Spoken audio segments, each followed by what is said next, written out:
خۆی بەتەکی لەگەڵ دەست بەکاربوونی حکوومەتەکەی مستەفا کاظمی پێشتری چەند جارێک وەفدی حکوومەتی هەرێم سەردانی بەغدای کرد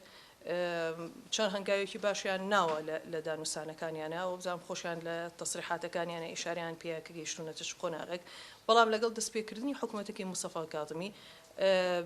شێوازێکی تر لە دانووسان دەکرێت و خۆشی مستەفا کاظمی چەند جارێک تیکراری کردوتەوانێ لە زۆربەی زۆری دانیشتنەکان کە لەگەڵ یا کراوە و ئێمە خۆشمان ئەو گفتەمان لێ وەرگرتووە کە مەسەلەی موچەی فەرمانبەران نابێت تێکەڵکرێت لەگە سەراعاتی سیاسی ئەبێنێتەوە سەر ئیجراعاتی تەنفیزی و ئەوەشی ئاخر بڕیاریان ئەوەیە کە ئیطلاقی تەمویل ئەکرێت وابزانم ئەوە بۆ هەموو محافەزاتەکانە بێ ئیسیسنا ئەمێنێتەوە سەر ئەوەی کە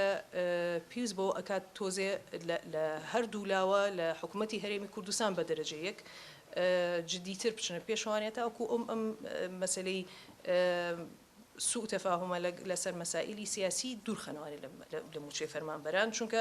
ئێمەش خۆمان وەکو پەرلەمانتارانی کورد بەڕاستی پشتیوانی